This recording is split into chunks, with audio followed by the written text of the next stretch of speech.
Hi YouTube, this is VidHead85, and right now I'm going to talk about, the first two videos I talked about being black in America. Second video I talked about being gay in America, so I'm going to combine the two, being black and gay in America. Now, Nam and Harry Jackson, let's talk about them. Nam said that we want to put a wedge between the black and the gay communities so that if they are talking about the black community as being bigots, we can call them racist automatically because, you not only are you saying that this person is a bigot for disagreeing with you, but look, you are obviously smudging the black community because the black community is unilaterally opposed to same-sex marriage.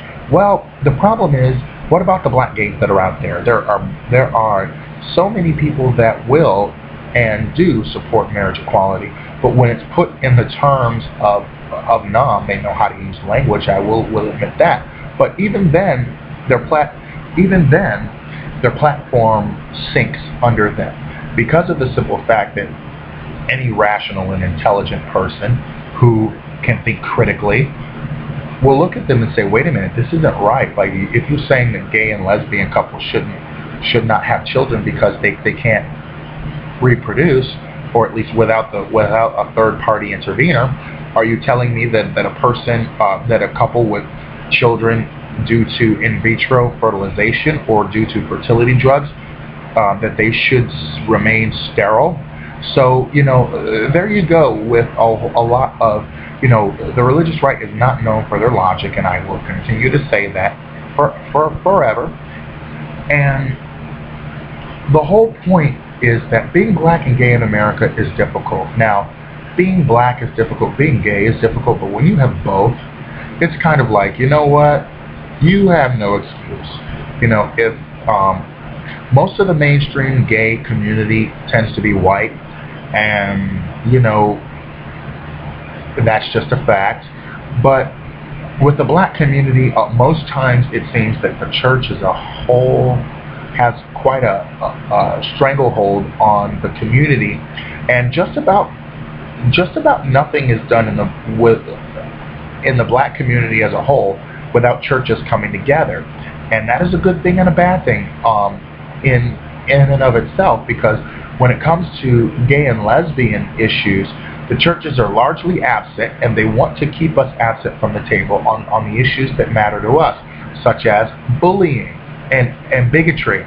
There was a rally against bigotry, and there was no LGBT individuals involved in that rally. So therefore, they were keeping us out. And after an activist pointed out, LGBT individuals will do suffer from bigotry, they turned around and dismissed it, saying that adults should not. Basically saying something about adults and adults this and adults that. Hasn't it occurred to you, Mr. Pridgeon, or whoever your name was, that said that in the Buffalo News article, that children who bully grow up to be adults who bully? And right after they were talking about anti-bigotry, they sat around and were bigoted to an LGBT activist there. So, a lot of times when I am in a meeting or a conference or something like that, I'm very aware of how many black people are there. I'm very aware because of the fact that it seems like a lot of places where I go, there aren't many black individuals who are gay or lesbian, and that's not exactly, that's something that's like, okay, I know that we can't have one place where all the diversity of the gay community is there, because it's just not realistic, and we can't have a TV show where every single LGBT member of the spectrum can be seen and displayed, because again, that's not realistic. I remember when I first saw Queer as Folk, they were white men, and I kind of thought, you know what, I'm not alone, as far as the gay thing. But they were all white, and I'm like, you know what, I can relate to some of their experiences, but when Noah's Ark came out, I said, wow, I know people like that. I know people who are like Mama Alex. I know people who are like Ricky. I know people who are like Chance. And I know people who are like Noah, And Noah is actually the center of this show. Not only because of the fact that the show is named after him, but because he is the emotional center of the show. But again, these are black gays that I grew up, that I know somebody like, even though I am able to float in different parts of the gay community. I can be in the part where in the HIV, where there are a lot of gay men living with HIV. I can be in the sector where there are white gays. I can be in the sector where there are black gays. And I float between so many different areas because of the fact that I guess that's just the kind of person I am. I've always been able to float in different areas when I began to get more secure with myself. So, being a minority gay man, I really am just angry when I see individuals like Maggie Gallagher claiming that she speaks for the black community, when in fact she does not. I am really just outraged when I see the diaper pastor like Patrick Wooten and people like Bishop Harry Jackson of Maryland, who had tried to get the D.C. Marriage equality law put up to a referendum and reversed, which more than likely it would have been.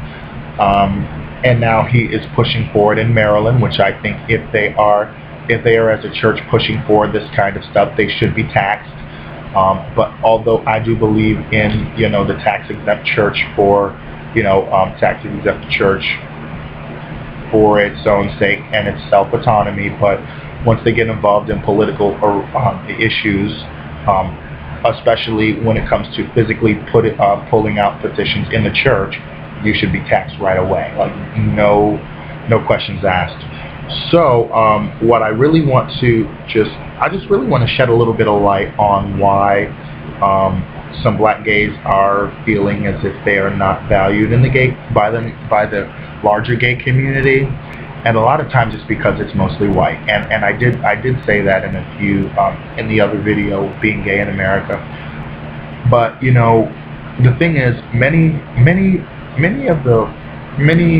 of the gay white individuals may not understand how difficult it is to be around a whole bunch of other people and you are the only one that is of a certain in other words, many times you don't know how it is to be the only one. A lot of times I'm the only person of color in a room where they are focusing on LGBT issues, and I've kind of, even though they're my colleagues, and I appreciate my colleagues, but I will admit that it really helps to see another person of color in there, and that's where the black LGBT community has to step up and say, listen, we understand that we're going to have to work with the mainstream gay community, but what we're going to do is we are going to bring ourselves to the table, because a lot of times, because of church, because of different other social pressures, many black gays feel obligated to stay in the closet, and the whole DL thing is simply one of the symptoms of that. It is not the be-all end-all of that. And if you are going to blame DL men for the rising AIDS rates in black women, you're first of all, I think that's very mistaken, and you also have to account for black women also not being faithful to their partners too.